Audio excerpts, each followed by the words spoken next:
Yes, a number of you had questions about this. So this is, I rewrote the question on the quiz just slightly because I want to make a connection to something on one of your discussion sheets. So this is a quiz question I wrote. It was, except I wrote it as the limit as x goes to infinity of 2 sine x plus 4 cosine of 3x over e to the x. I've just rewritten it this way to make it look more like this question. Where'd you go? Question. Sorry, it's one of these things. Yeah. So just in case you are wondering, I was kind of trying to mimic this question on your discussion sheet, question 5 here, where you're being asked to find the limit as t goes to infinity of this expression here, 1/2 e to the negative kt times sine of omega t minus cosine of omega t plus 1/2. Very, very similar here, not exactly the same, but the same idea that you have e to the negative something times sine of something plus cosine of something. And sure, I could throw in a plus something there if you really wanted to, but that's not really necessary. But we can also look at that one to kind of compare because they are tiny different. In fact, we can actually do both. So let's go ahead and look at this.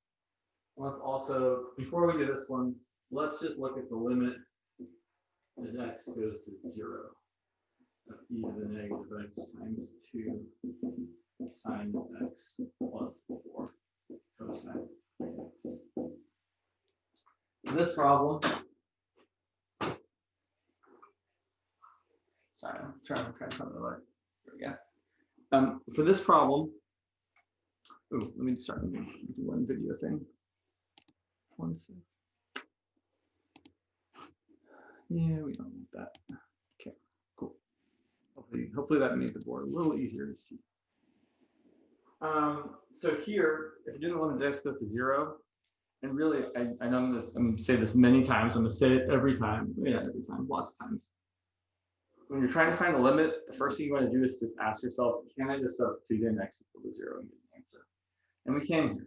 If I plug in 0, I get e to the 0 times 2 sine of 0 plus 4 cosine of 3 times 0. That's 1 times sine of 0 is 0. Cosine of 3 times 0 is 0. Cosine of 0 is 1. And 4 times 1 is 4. So the answer here is just 4. So for that discussion, question number 5, if you're doing the limit as t goes to 0, you're really just plugging in 0 and seeing what you get. Now, the other limit is a little more challenging. And I want to kind of walk everyone through it because there's a little bit of nuance here. So I'm going to erase this because we don't really need it. But again, take the limits. First thing you want to try is just plugging in and seeing what you get. If you get a real number, it's probably the answer. So here's something that I think everyone needs to know. Sine of we don't care. You can have anything in here. Sine of anything, always between -1 and 1. And that is also true for cosine. Cosine of anything, always between 1 and -1. And I really encourage everyone to play around with Desmos. Graph some weird stuff. Graph sine of, write some crazy things in there.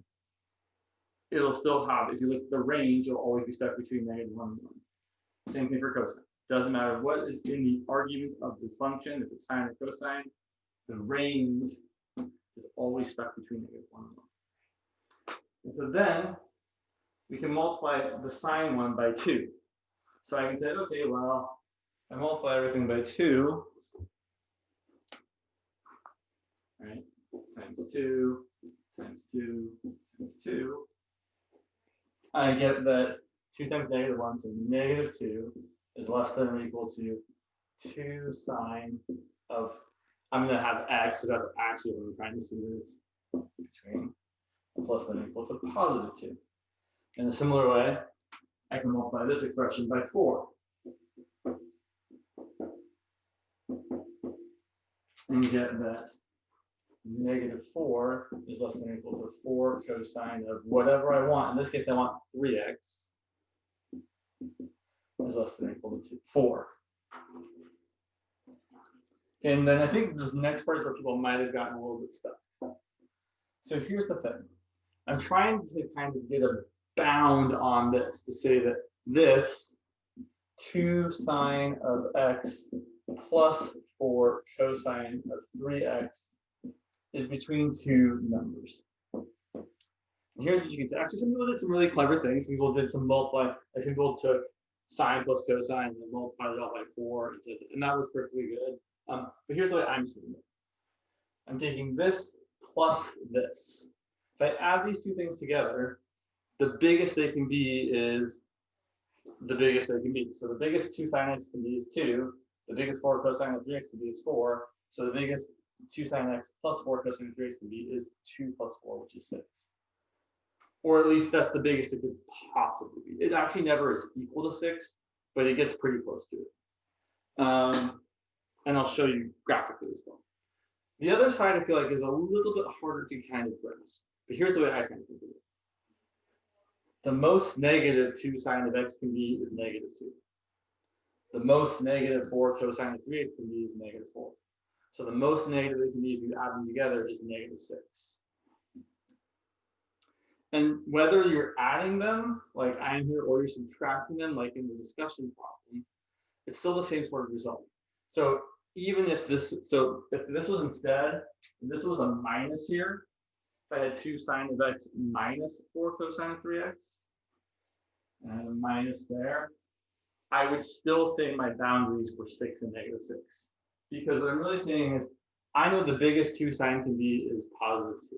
And I know the biggest 4 cosine of x can be, or cosine of 3x can be is positive 4. Whether I'm adding, if I'm subtracting, or I know the smallest it can be is negative 4. So subtracting them, I'm going to say, well, the biggest this can be is still when this is the biggest, and this negative 4 cosine of x is the biggest, which is still positive 4. So I'm still trying to make this expression the biggest. It's still going to be just essentially make it 2, 4, and negative 6. The smallest it can be is negative 6. I also do want to show this to you graphically, just because I think it's kind of neat to look at. I'm not going to lie. If we graph this, let me share my screen. Yes, share. So if we look at the graph of this,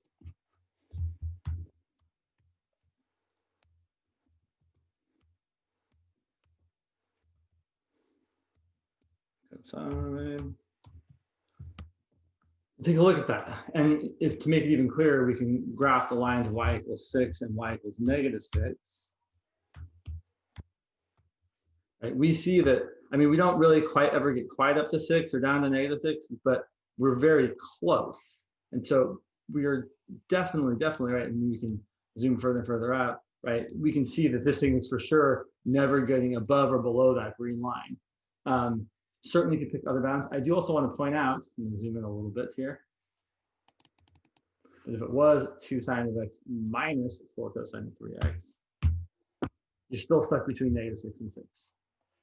So I really want you to think about, when you're dealing with sine and cosine, just think about, well, essentially they're bounded by plus and minus 1. So you can kind of just say, well, this is going to be bounded by, the biggest it can be is 2 times 1 plus 4 times 1. The smallest it can be is negative 2 times 1.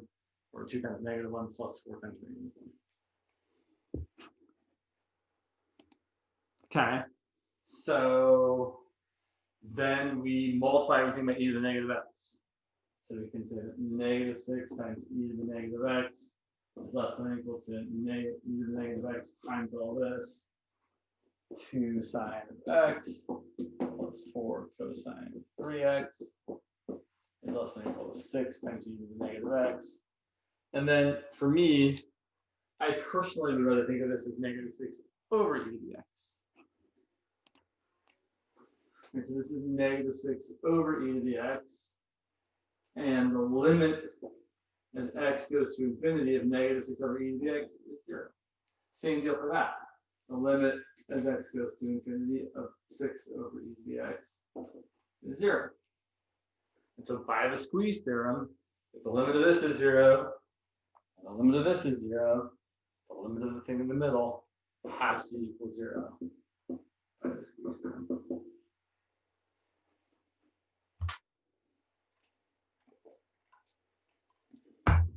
And again, just kind of say it again, usually if I see a limit to, well, if I see a limit with a sine or a cosine in it, and it's really, really unclear to me what the sine or cosine function is doing, right? Like here, if x is going to infinity and I've got sine of x is just doing this forever. It's not getting close to any one number. Same thing with cosine of 3x. It's just doing this, right? So if we don't know what the sine and cosine function are getting closer to, it's usually a good indication that we're going to want to use the squeeze theorem. Questions about this before I erase it?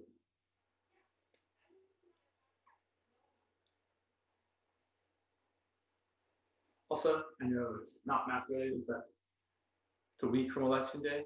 Just like to remind everyone that if you are able to vote in this country, now is the time to do it. Please vote. It's very important. Exercise your right. If you're of age and a resident and all that good stuff, if you can't vote, that is also fine. But if you're able to vote, you should vote. I voted yesterday. Got my mail in the drop, or my ballot in the drop box. I got my little sticker somewhere in the other room. I'll put it on one of these days. So yeah, vote. All right. Let's see. Should we do one more squeeze theorem problem? I can justify one more squeeze theorem problem. Yeah, let's do one more, just as a reminder. So, yeah. So, sure, let's look at one more, kind of in the same vein, but not quite the same. Let's look at the limit as x goes to 0 of x cubed times the quantity cosine of 1 over x minus 5 sine of 1 over x squared. This is kind of funky, right? Like, yeah, it's kind of weird. I'm going to deal with this because here's what I know. I know that x cubed is going to go to 0. And I know that all this stuff in here, I don't know where it's going to, because again, 1 over x is growing infinitely large. Cosine of something that's getting infinitely large just oscillates back and forth. But what I do know is cosine and sine are going to be stuck between some numbers. So I'm going to start with this. I'm going to say that I know that cosine of 1 over x is definitely between -1 and 1. And I know that 5 sine of 1 over x squared is definitely between -5 and 5. And I might have accidentally picked the same kind of result. That's fine. So whether we're adding or subtracting them, I'm just kind of thinking about the biggest they can both be. So the biggest cosine can be is 1. The biggest 5 sine can be is 5. Even though I'm subtracting, I'm still really, I mean, if you really want to think about it, you could say that this is cosine of 1 over x plus -5 sine of 1 over x squared. And then, right, if you make this a -5, you're really not changing anything. You're just multiplying everything by -1. So you're still saying it's between -5 and 5. The point is that if I have cosine of this minus 5 sine of that, and I know that cosine is between 1 and -1 and 5 sine is between -5 and 5, I know that their sum or difference is going to be between the biggest they can both be. The biggest this can be is 1. The biggest this can be is 5. So the biggest they can be added or subtracted together is 6. So cosine of 1 over x minus 5 sine of 1 over x squared is less than or equal to 6.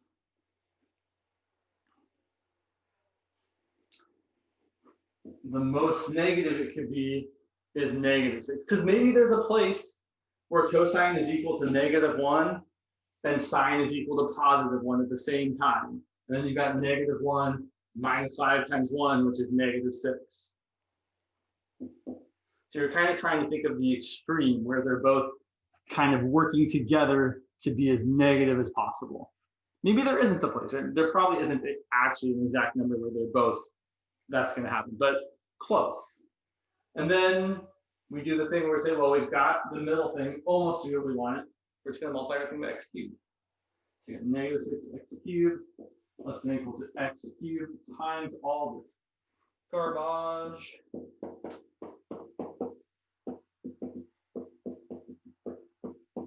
less than or equal to 6x cubed. And then we do the thing where the middle is what we want to take the limit of. So we take the limits of the outside parts. Limit as x goes to 0 of negative 6x cubed. You plug in 0 for x, you get 0. Limit as x goes to 0 of positive 6x cubed. You plug in 0 for x, you get 0. And so then by the squeeze theorem, the limit of the thing we want, which I'm probably not going to be able to fit in here, limit as x goes to 0 of all this, x cubed times cosine of 1 over x minus 5 sine of 1 over x squared equals 0.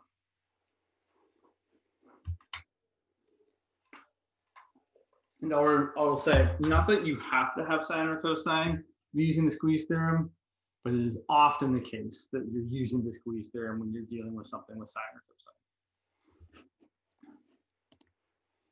cosine. Let me take a moment here to try to capture the role in sec. So take some screenshots of their names.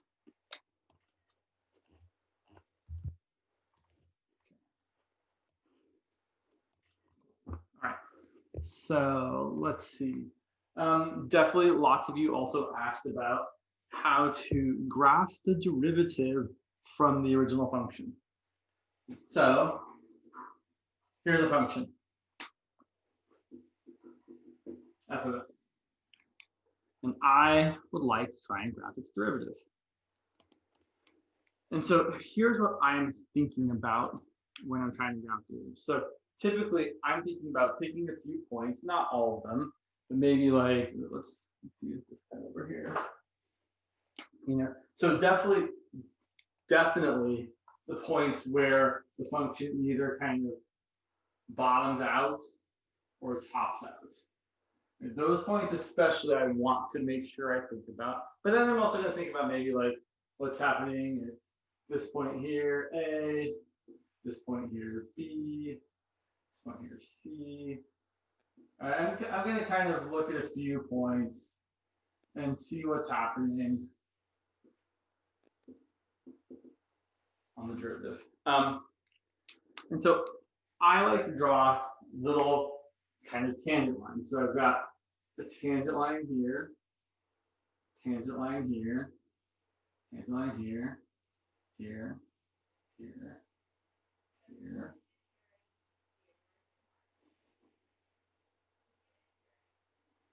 So here's the thing.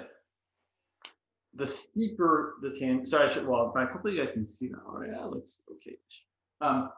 The steeper the tangent line, the greater the value of the derivative. These tangent lines have negative slopes. This one is steeper than that one. So I'm going to start drawing my derivative, and I'm definitely going to draw it. So I'm going to try and draw it so that my coordinate axis system is directly below the one I'm already working with.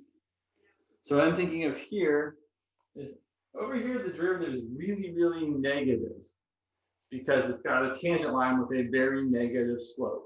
So my derivative is going to start off very negative. And let's see. And so let me try and make things match up here. And over here at this point, it's going to be less negative because although it's still a negative tangent line, or I should say it's tangent line with a negative slope, it's less negative. And now I don't know what the value is exactly, right? Depending on how precise a graph they give you, like you might actually be able to be like drawing the actual tangent line and be like, well, it looks like the slope's about negative 1.5 or something, but like really that's usually not the best. The points you definitely want to focus on are the places where we bottom out and top out. Because when the tangent line is horizontal,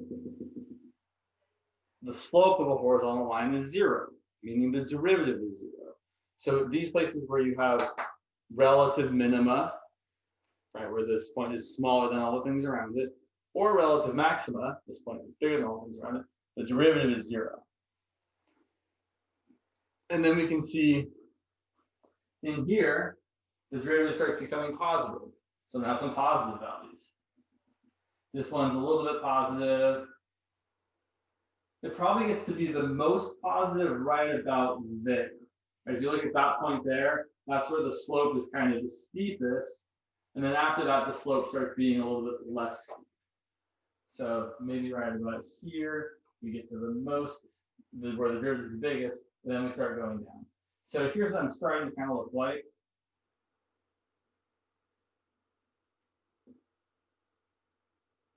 So far. And then after this point, my derivatives are negative again, right? I have a negative slope, or a tangent, I have a negative slope. So I'm going to go negative, and then I have to come back around and hit that point. So I'm going to do something like that. And then after that, my derivatives are positive, but I will point out. So, right, so tangent lines are a little bit positive, a little positive. There's some point right about here where it's the most positive. So maybe that's where it's the most positive. And then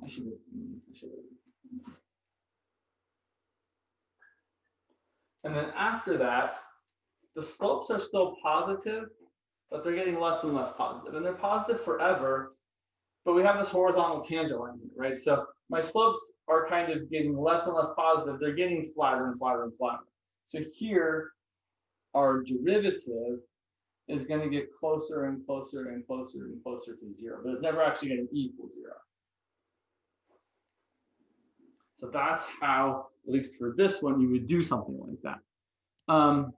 Some people like to interpret this as like this original graph is like you can imagine like there's a car driving downhill.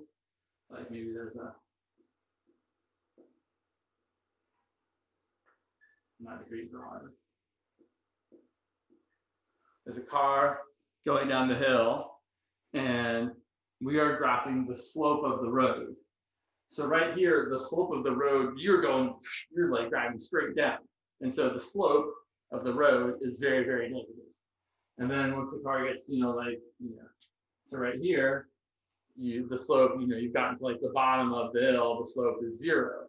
And then you start going up, the slope starts being positive. And so on and so on. So let's look. So that's really though what I think about when I'm graphing these sorts of, when I'm trying to graph the derivative from the function, is I'm imagining drawing a lot of little tangent lines and asking myself, is the slope of that tangent line positive or negative? And is it a lot positive or is it a lot negative, right? Like, so is it really steep? It means a lot negative.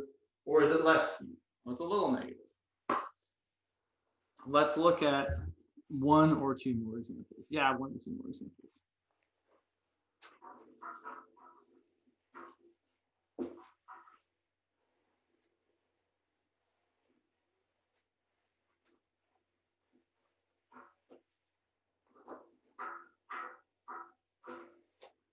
Let's see, sure.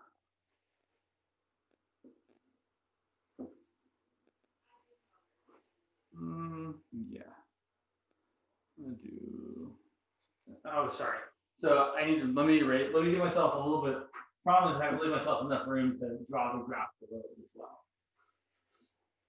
And you really do want to do below. I think like you don't want to do like them side by side. It's kind of hard to make things visually line up. So I really do recommend if you're doing this, you want to draw your function up here, and you want to draw your derivative directly below it. Okay. Let's save this one. So let's see here. My function. Let's do. Sure. Let's do one like this. So let's say.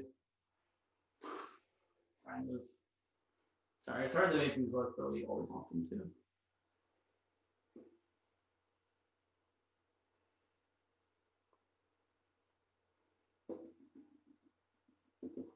Another horizontal asymptote. And let's even throw in a vertical asymptote. Why not?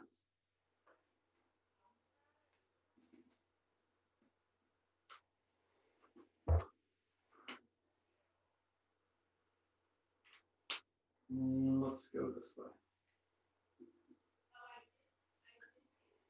Sure, that looks kind of terrible, but manageable.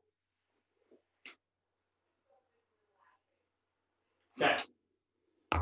So again, I think it's wise to start left to right, although you can kind of do whatever. I will say that it looks like, kind of looks like it flattens out here. I maybe do it a little too flat, but I would say maybe like right about there. It definitely looks like there is a horizontal tangent line. Sometimes tangent lines actually go through the function. That happens. But what I know is that means that graphically, the derivative is going to be 0 at that point. All right, so over here, let's get a pen that's not great.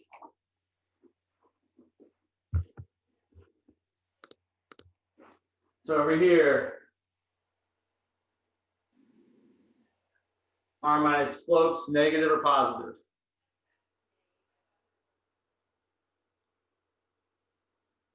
Negative. Right, but just a little bit negative, right? It's almost flat.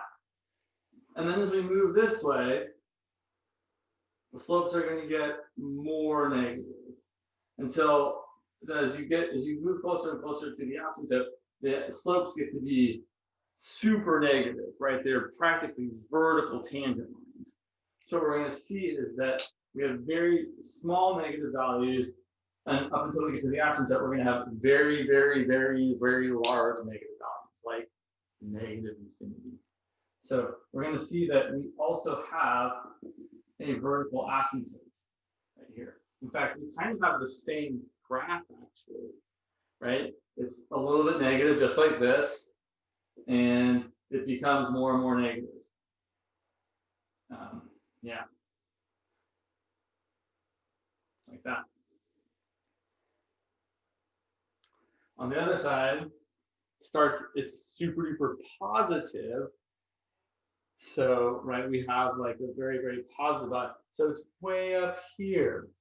And then it's going to be less positive, less positive, less positive, less positive, until you get to this 0 right here. So starting out super positive, like when you have a practically vertical tangent line, it means you have a slope that's practically infinite.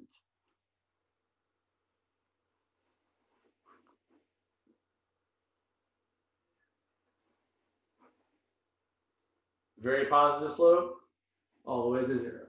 And then after this 0, the slope doesn't actually go negative, it continues to be positive, right? It kind of levels out for just a second, but then after this, the slope, slightly positive, slightly positive, slightly positive, slightly positive, and then less positive, less positive. So we have kind of the same thing we had last time. So it's gonna be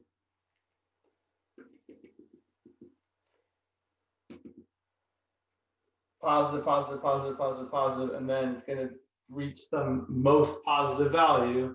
And then after that, it's going to be less positive, like the one before, where we're getting closer and closer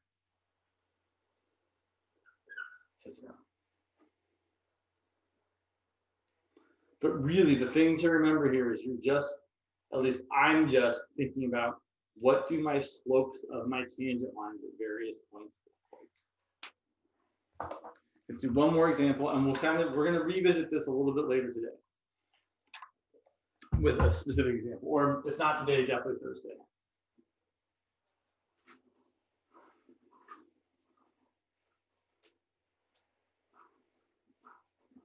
So sometimes people give you weird graphs, like the following graph.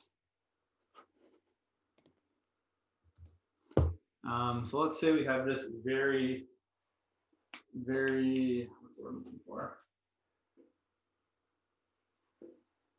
Very not differentiable graph. Not that it's not differentiable anywhere, but it's very pointy.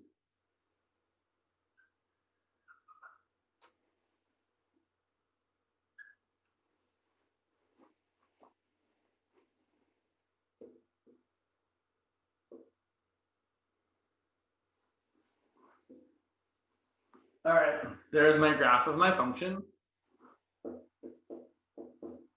And I want to graph its derivative.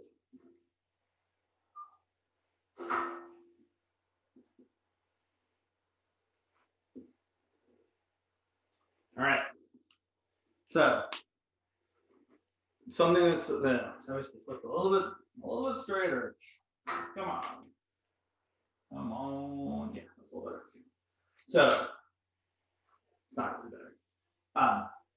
Right here, slope, definitely negative. And if you draw a tangent line here, the tangent line is actually the same as the actual function, right? Any tangent, like if I draw a tangent line right there, right? The tangent line to a straight line or a linear function is the same linear function itself. Another way of saying this is the slope of this line is constant, right? This line, whatever the slope is probably like -1 or something ish like that. It's always whatever that value is, right? Here it's that slope, here it's that slope, here it's that slope. So up until this point right here, the slope is definitely some constant negative value.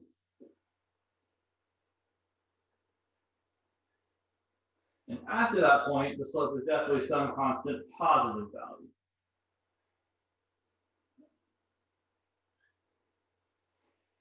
Now, here's what I want to say. The slope at this point doesn't exist, right? I can't draw one specific tangent line. I could probably actually try and draw a lot of tangent lines, right? Like I could draw that line kind of looks tangent, that line looks tangent, that line looks tangent, right? It looks like I could draw a bunch of different tangent lines, which means there isn't just one specific tangent line with a particular slope. So it doesn't really make sense to talk about the slope of a tangent line at a, what I like to call is a pointy point, right? That point is very pointy. A better math term for it is a cusp, or a corner, but I will often call it a pointy point because I think it sounds funny. So when you got pointy points, the function isn't differentiable. The derivative doesn't exist because there isn't a particular tangent line.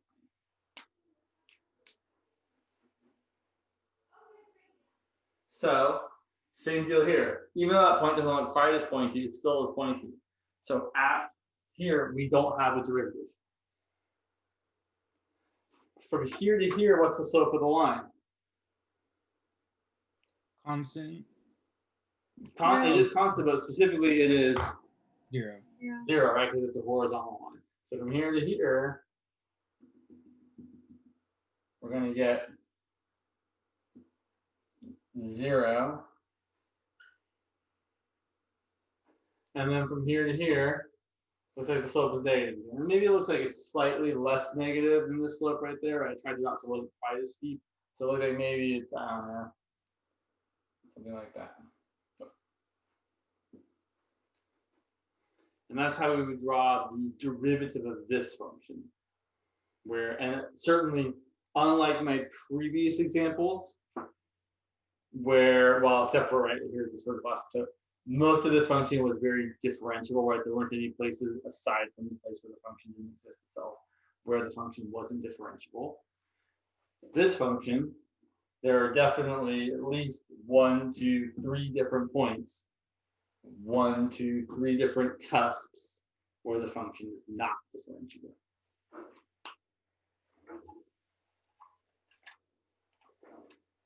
I have a question. Yeah. When do you know to leave like the circles open and to close them? Well, so here we leave them open because again, right, we're graphing the derivative. And what we're saying here is that the derivative doesn't exist at this point or this point or this point. So at the corresponding points on the derivative, we can't fill it in anywhere because that would be saying that the derivative existed. Like if I filled in this point here, I would be saying that the derivative at that point was positive whatever. But it's not, because it could be lots of different things, so it doesn't exist. Let me think for a second. Yeah, typically So it's kind of like how with limits, that for a limit to exist, the two different sides have to match up. The same kind of thing is true for derivatives. For a derivative to exist, the derivative from the right and the derivative from the left have to be the same. So if the derivative from the right and the derivative from the left are different values, then at the point where they would supposedly meet up, you get that it's not defined because one side and the other side are different. Yeah, it's a good question. I don't know if I answered it as justly as I would like to, but I think my answer is okay. All right. Let's see here. Yeah, that's fine. Okay.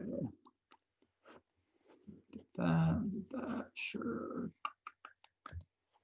Let's look at. So lots of you have also asked about the limit definition of the derivative, which is natural, right? It's something we definitely should talk about. And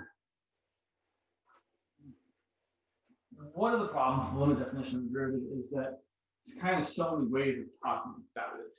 So, oh, also, sorry, one sec. Let me grab one thing for you guys. Sorry. Yeah. Just in case you want these pictures to have for yourself, here is a link to the PDF I was getting those graphs from to kind of do the graphs and their derivatives in case you want to look at that on your own sometime. There you go. So limit definition of the derivative. Let's draw a picture. And I'm gonna draw this picture one way and then kind of label it two different ways. So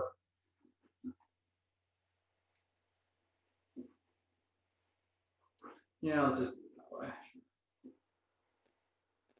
So here's some function. And I would really like to find the derivative of this function at that point right there. And I'm going to call it, for the moment, A. Well, not just A comma f of A. So this point here is A comma f of A. That's A. That's f of A. And I want to find the slope of the tangent line, which I'm going to draw in red.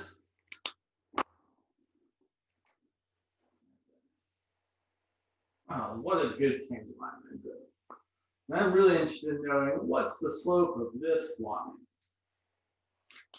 Well, the way we do that is we instead draw a secant line.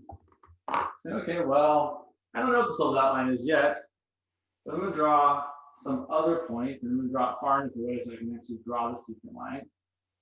Now I've jinxed myself because I said my tangent line looks so good, and my secant line is probably going to look like garbage. Let's try and make it happen though. Ah, well, the point was right there. Yeah, perfect. Okay. So here's my secant line. And I know how to calculate the slope of a line between 2 points. I'm going to call this point here x comma f of x.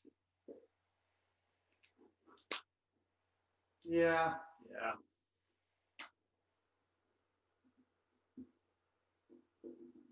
I know it's kind of weird notation because we've already called the function f of x. It's all right there.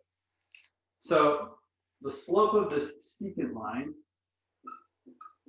is equal to the usual way we find the slope of a line, the difference in the y's or the difference in the x's. So it's f of x minus f of a, right? The difference in the y's over the difference in the x's. If I want to find the slope of the tangent line, I'm going to find the slope of the tangent line by taking the limit as this point gets closer and closer to that point. Because what's going to happen, and I'm not going to draw it because it's just going to look like a hot mess, is that as this point moves closer and closer, and right, as this goes that way, the secant lines that I would draw that I'm not going to draw would get closer and closer to having a slope that was the same as the slope of the tangent line. And so the idea here is you can find the slope of the tangent line by taking the limit of this expression. The limit as x approaches a of this expression.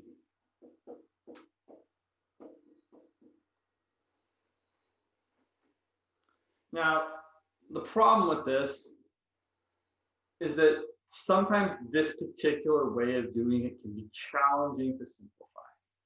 And I'll show you guys an example of what I mean in a second. So there's a way that people like to reimagine this. They like to say, well, first of all, I really want to think of the derivative as a function. So this here, this gives me the slope at a, or the derivative at a.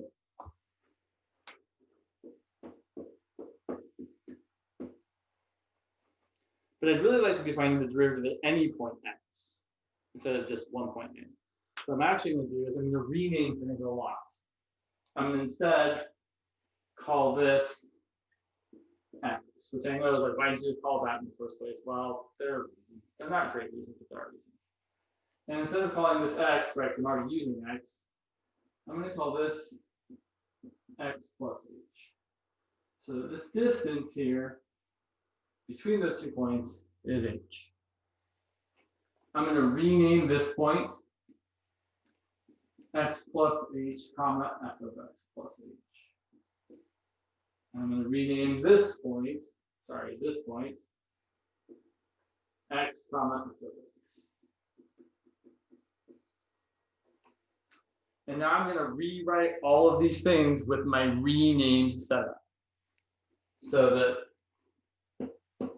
the slope of my secant line now is the slope between these 2 points, which is the difference in the y's, f of x plus h minus f of x, over the difference in the x's, which is x plus h minus x, which we can simplify the denominator as just h. And then we can find the slope of the tangent line by taking the limit as this point approaches that point of the same thing. Now notice I didn't write anything there yet. I will in a second. Now you could say it's the limit as, you know, x plus h approaches x, but that also means if x plus h is getting close to x, that h itself is getting smaller and smaller and smaller. So the way we typically write this is the limit as h approaches 0 of f of x plus h minus f of x all over h. These are equivalent definitions of the derivative, but this is the one we usually prefer because it is easier to calculate, simplify, work with.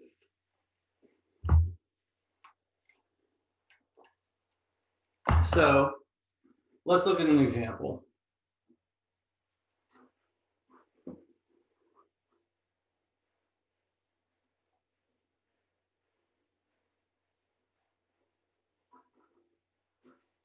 So we're going to use one of those limit definitions.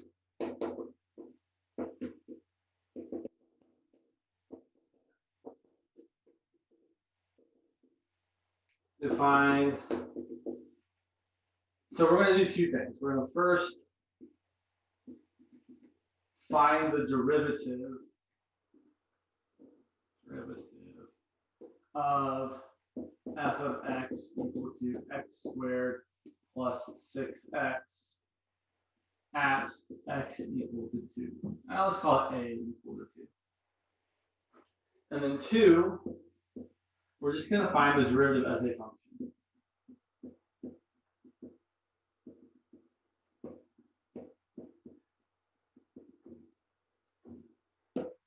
I kind of want to point out the difference because this is a place where people are trying to get caught up and we don't want to make too big a deal out of it.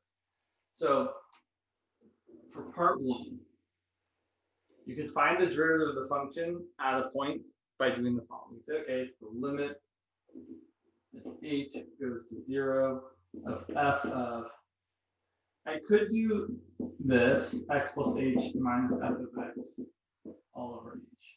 But really, if I did this, it would be finding the derivative of the function, which is fine. In fact, it's probably the way I would normally do it. But some people, and you guys might want to let me know if this is true for you or not. Some people say, well, if I want to find the derivative specifically, if I want to find f prime of 2, it's going to be the limit as h goes to 0 of f of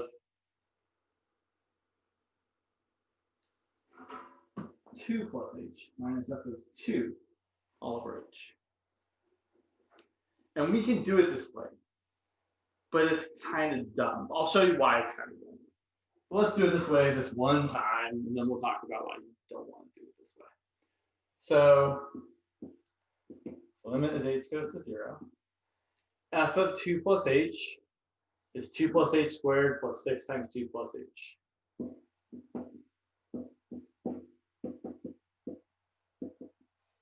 Minus f of 2 is 2 squared plus 6 times 2. All over h. And now we're going to simplify. Here's the thing that's always going to happen. And this is why it's nice to do it. So that's why this is nicer than this. Our goal, regardless of which way you write it, is to cancel out this denominator. Right? If h is going to 0, this division by 0 is problematic. The same thing here. If x is going to a, this x minus a here is problematic. So the idea is we want to cancel the denominator, but here's the thing. It's way easier to factor out an h and cancel an h than it is to factor out an x minus a and cancel an x minus a. So that's one of the main reasons we use this version of the limit definition of the derivative, because it's easier to work with. Back to this, we're going to multiply this out. We're going to get the limit as h goes to 0. 2 plus h squared is 4 plus 4h plus h squared. 6 times 2 plus h is 12 plus 6h. And this is 4 plus 12 is 16, so minus 16 all over h. Observe, the things that don't have an h in the numerator cancel out. 4 plus 12 is 16, minus 16 is 0. Those all go away. And everything that's left, the 4h, the h squared, and the 6h, each of those has an h we can factor out. So I write this as the limit as h goes to 0 of h times 4 plus h plus 6. Yes, I definitely could have combined the 6h and the 4h to make it 10h and then factor out the h, but it didn't. Then we're going to cancel the h's. We're going to cancel the h we factored out with the h in the denominator. And then finally, we're going to get the limit as h goes to 0 of 4 plus h plus 6. That h goes to 0, so we get 4 plus 6, which is 10. And that is the derivative of this function at the point a equals 2. But now, what if I want to know the derivative when a was 3? Then you have to do this whole process again, but start with 3 plus h minus f of 3 instead of f of 2, right? So the thing is, doing it this way is great if you only ever want to know the derivative of one spot. But if you want to know the derivative of multiple spots, this is definitely not the way you want to be doing it. Instead, we really would rather have the derivative as a function. And yeah, I think I can erase this stuff up here. So we're taking the derivative of f of x equals x squared plus 6x.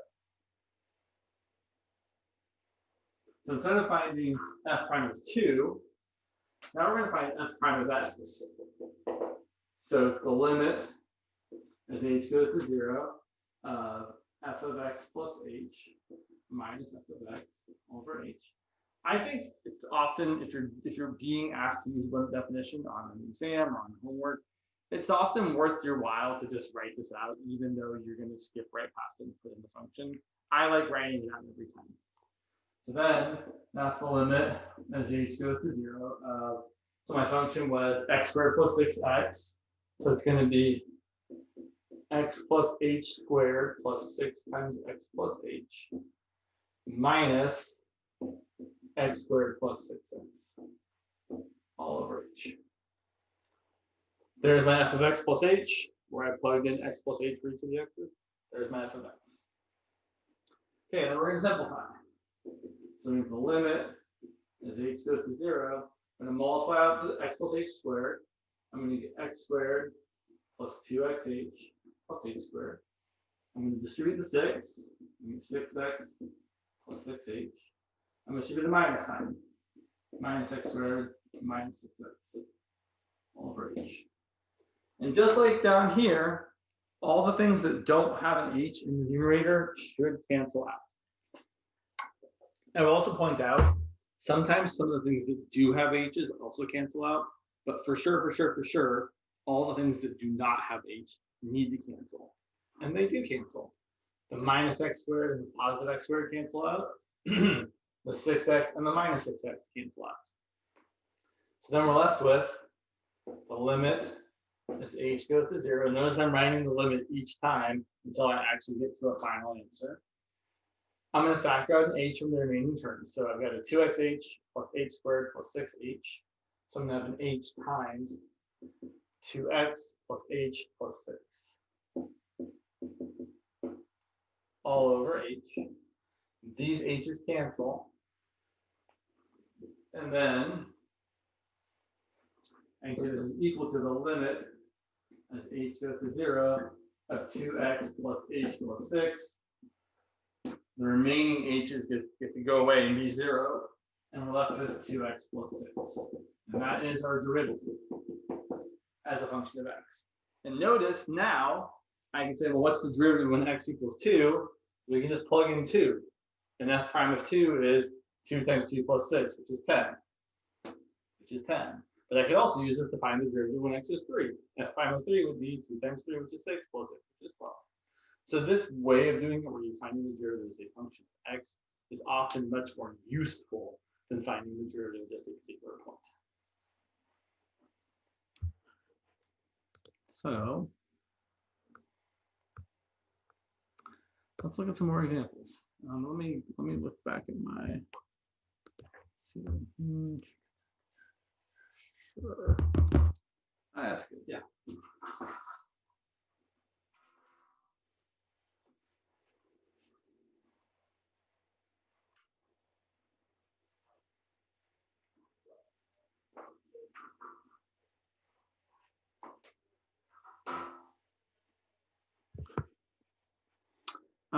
So let's look at this function. Let's look at the function f of x equal to the square root of x.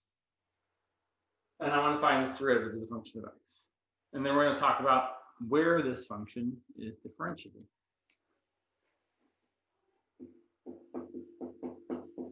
So again, right, limit as h goes to 0 of f of x plus h minus f of x all over h. And so this should, before, let me back up for just 1 second. This function f of x equal to the square root of x is defined and continuous on the interval from 0 inclusive to infinity. If you think about the graph of that function, looks like this.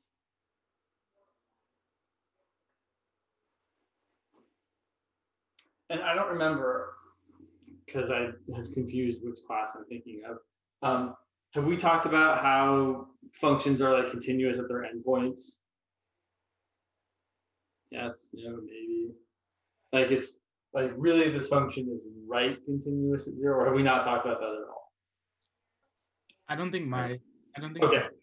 I think we're talking about it in the 21 class, but it's hard to remember, right? Because we're all talking 21 and 17. We're talking about a lot of the same things. So yeah. Anyway, this function is continuous on the interval from 0 to infinity.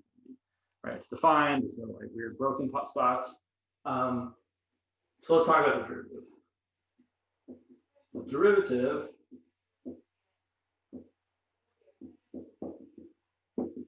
so we're going to find the limit as h goes to 0 of the square root of x plus h minus the square root of x all over h. And then our goal is always the same. Our goal is to cancel out that h. And our goal before that, to make that possible, is to cancel out all the not h things in the top. Well, here's the problem. You can't just cancel those x's. You can't subtract square roots together without doing something. And here, something we have to do is multiply by the conjugate. Square root of x plus h plus the square root of x all over the same thing.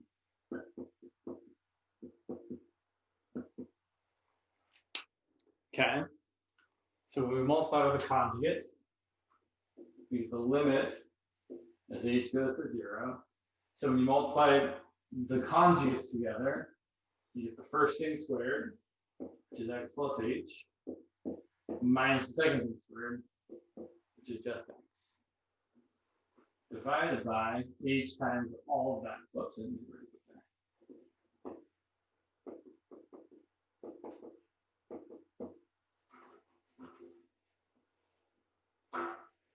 Now we can subtract things on top, right? X plus h minus x is just h. So I still have the limit as h goes to 0 of h over h times the square root of x plus h plus the square root of x. Now we can cancel the h's. My friend likes to, when she cancels things like this, she likes to cancel them and say, that's a 1, right? It's a big 1, the little thing the 1 has like that. So there's a 1 up there. It's kind of cute. But the limit as h goes to 0 of 1 over the square root of x plus h plus the square root of x. And now we let the rest of the h's go to 0. So it's 1 over, notice I'm not writing the limit anymore because I'm plugging in 0 for the remaining h's. It's 1 over the square root of x plus the square root of x. Square root of x plus the square root of x is 2 square root of x, right? Just like 5 plus 5 is 10, which is 2 5, so 2 times 5. Which you can either write as 1 over 2 root x, which I usually prefer, but you can also write it as 1/2 times x to the negative 1/2. Either way is perfectly fine. I like writing it this way because this way it's very, very clear that x is not allowed to be 0. Because if x was 0, you'd have division by 0. Here it's less clear, right? So, but I should point out that 0 to a negative power is undefined because it's really like dividing by 0. And that makes sense if we look at the graph of this, because if you start trying to draw some tangent lines, we see that over here, okay, the tangent lines are pretty mellow, but as you get closer to 0, the tangent lines get super, super duper steep. And the problem with a vertical tangent line, which is what you would have right at that point, is a vertical line has an undefined slope. So it functions as a vertical tangent line that has an undefined derivative. So this function, square root of x, is continuous on this interval, and it's differentiable or has a derivative on this interval, which doesn't include the 0.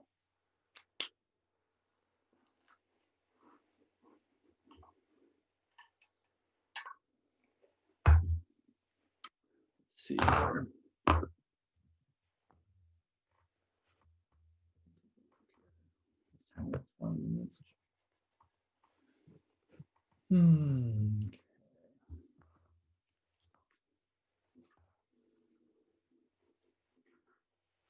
So are you guys, I mean, I imagine most of your classes have, I imagine you guys are all over the place actually. I imagine most of you guys have talked about the limit definition of derivatives, but I imagine some of you are like blown by this already and started talking about other things. Now, I should be giving you guys a poll. Maybe I'll make a poll for next class.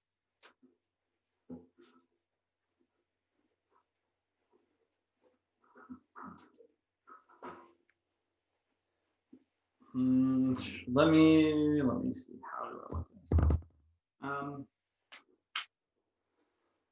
Let's do more than the definition of derivative. Let's say our function was x over x plus 1. I want to find the derivative. A lot of these, most of these are going to work in a very similar fashion. It's just going to be, we're having some algebra to deal with. my derivative here is the limit, right? Always the limit as h goes to 0 of f of x plus h minus f of x all over h, right? And again, if you're ever not sure like if it's plus or minus, it's always a minus there, right? Because you're doing the difference in the y's over the difference in the x's, right? So you're finding the slope, the limit of the slope. Some people like to write out what f of x plus h is on your own before we actually throw it into this formula. So f of x plus h, I'm just taking this f of x, and everywhere I see an x, I'm instead plugging in x plus h. So that this is equal to the limit as h goes to 0 of x plus h over x plus h plus 1 minus x over x plus 1 all over h. That looks like a mess. So here's the bad news. To add these or subtract these fractions together, you have to use a common denominator. So I'm going to have to multiply this by x plus 1 over x plus 1, and this by x plus h plus 1 over x plus h plus 1, which is not the nicest thing, but we have to do it. So here's what we get. We get, so x plus 1 times x plus h is going to give me x squared plus xh plus x plus h. All right, I FOILed it out. X times h, 1 times x, h. And the denominator we're not going to multiply out. It's x plus 1 times x plus h plus 1. Minus, here it's a little less terrible. It's just x times each of these things. So x times x is x squared, x times h is xh, x times 1 is x. All over the same x plus 1 times x plus h plus 1. All over h. Okay. And I'm going to make this a little bit easier to deal with. This is really all over h over 1. And so what I'm going to do, the next step, is I'm going to put these two fractions together because now they have a common denominator. And instead of dividing by h over 1, I'm going to multiply by the reciprocal, which is 1 over h. So I'm going to write this as, in fact, let's cancel some stuff out. X squared minus x squared cancels out. Xh minus xh cancels out. X minus x cancels out. Like I said before, all the not h things cancel. X squared and x cancel, minus x squared and minus x. Sometimes even some of the h things cancel. Xh and minus xh cancel out. I do want to point out, this minus sign would distribute to each of those things there. So that's why I'm saying, right, I have a positive x squared, a positive xh, and a positive x canceling with a negative x squared, a negative xh, and a negative x. In case that was unclear. So we get, oh, sorry, you don't need two equal signs. So you get the limit as h goes to 0 of, and this also left with h over this x plus 1 times x plus h plus 1. And instead of dividing by h over 1, we're going to multiply by 1 over h.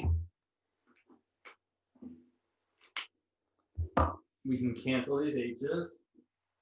Wow, I kind of missed on my canceling there. Let's try that again.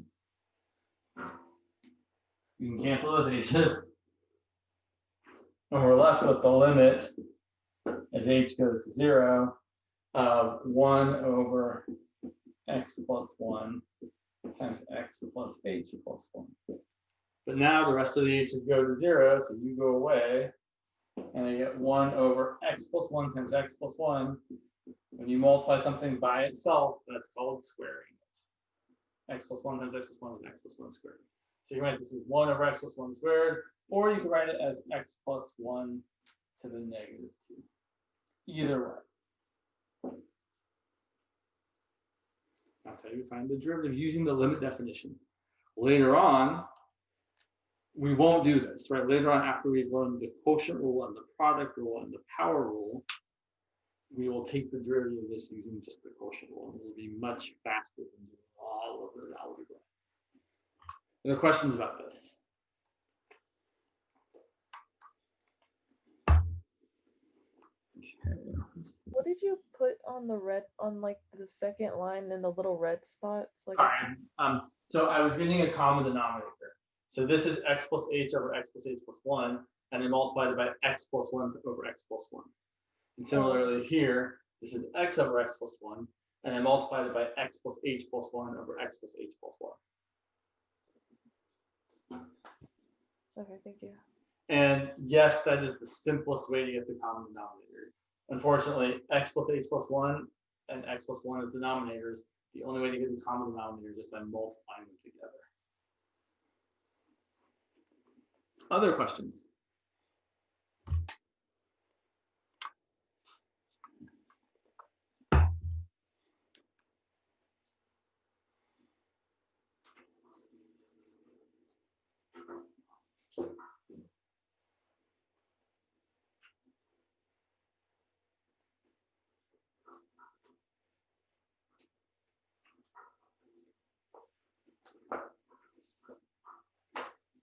Okay, so here's a question. What is the derivative of f of x equal to the absolute value of x? Let's draw it.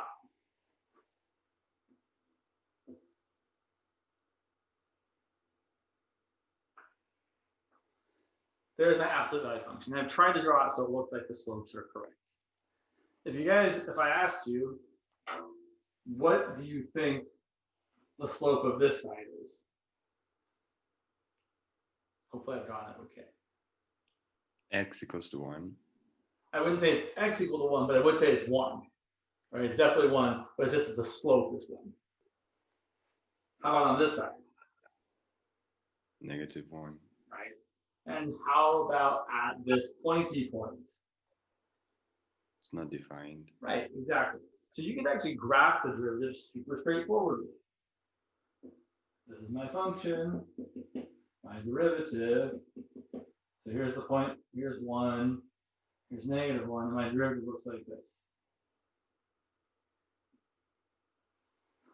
And that actually is the derivative of this function. So your function, if f of x equals absolute value of x, the derivative is equal to +1 if x is greater than 0, and -1 if x is less than 0. And really that's because the absolute value of x is actually a piecewise function. It's really defined as, well, that's interesting, I never thought about that. Huh. Sorry, I'm just having other interesting thoughts that don't really apply here. It's equal to -x if x is negative, and just x itself if x is already positive or 0. It doesn't really matter where you put the equal sign here because it matches up. But that's how you define it. So the derivative, well, of course, if x is positive, the derivative of x is just 1. If x is negative, the derivative of -x is just -1. Or I should say the slope of this line is 1, the slope of this line is -1. But how do you actually show, not graphically, that the derivative of 0 doesn't exist? Well, this is definitely a time where you want to use the limit definition of the derivative at a point. So the question we're really interested in is, what about f prime of 0? So here we're going to use the limit definition, but we're not going to find the derivative. So we're not going to use the limit as h goes to 0 of f of x plus h minus f of x all over h, right? That would be the derivative at x, which wouldn't really work very well here in general. Instead, I want to say, well, I'm specifically wanting to look at not the derivative at any value x, but the derivative at specifically 0. Okay, so here's how we do this. we're going to say, all right, it's the limit as h goes to 0. F of 0 plus h is just f of h. And the function is the absolute value function. So f of h is just the absolute value of h. F of 0 is the absolute value of 0, which is 0. So minus 0 doesn't change anything. All over h. Here's the problem. The absolute value function is piecewise defined. So we actually have to look at the two sides of this limit. So the limit as h approaches 0 from the right, well, if h is approaching 0 from the right, that means h is positive. And the absolute value of a positive number is just that number. So if you're approaching 0 from the right, the absolute value of h over h is just h over h. And h over h is just 1. And the limit of a constant is just that constant. On the other side, if we're approaching if we're approaching 0 from the left, that means we're a little bit negative. And the absolute value of a negative number is the corresponding positive number. So if h is a little bit negative, the way you turn it into a positive is by taking the negative of that. Right? If h is negative, then negative h is positive. But then negative h divided by h is negative 1. And the limit as h goes to 0 from the left of negative 1 is negative 1. And the right-hand limit and the left-hand limit, they don't match. Not the same. Which means that this limit, which is the derivative at 0, that limit doesn't exist. And if the limit doesn't exist in the limit definition of the derivative, that means the derivative doesn't exist. Which means, oh yeah, this is definitely not differentiable at 0. Just want to point out, not differentiable at x equals 0. And of course, we already saw that graphically, right? We looked and we saw, oh yeah, there's a pointy point, can't be differentiated at 0. Sorry. The last thing I want to do, which might be getting slightly ahead of myself, but I know at least one person did ask about this, is I want to go back to the graphing derivatives from functions for just a second.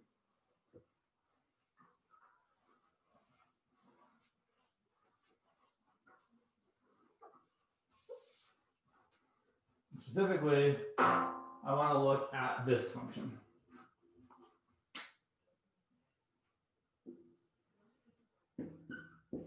I want to look at the sine function.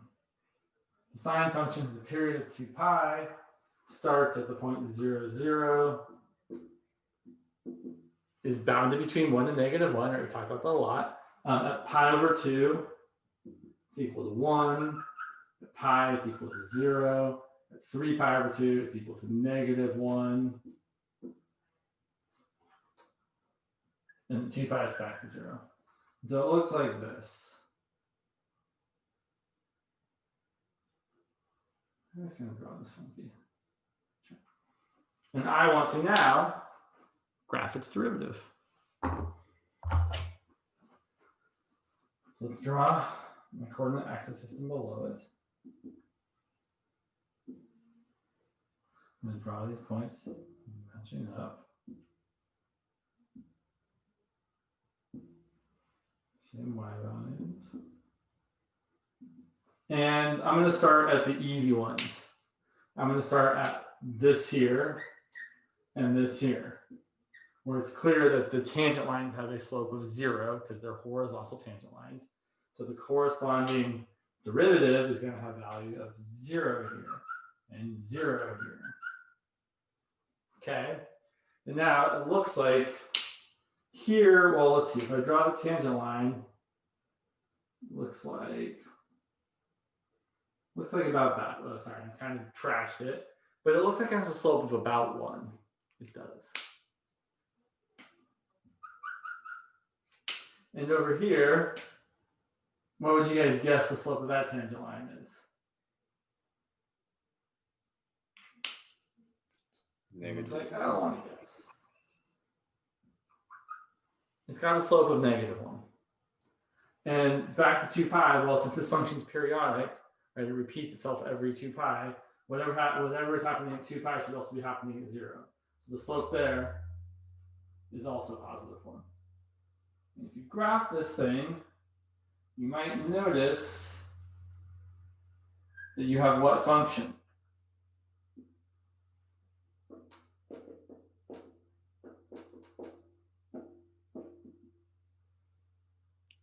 Cosine Offset. effect. Yeah, exactly.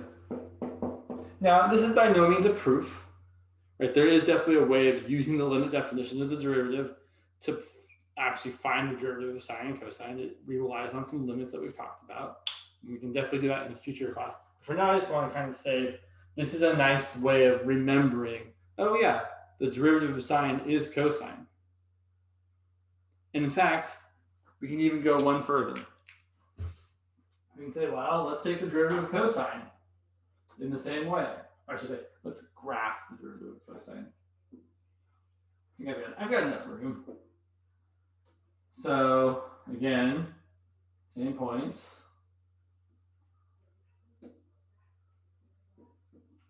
And now we can see, okay, here and here and here I have horizontal tangent lines, which means the derivative of that would be 0.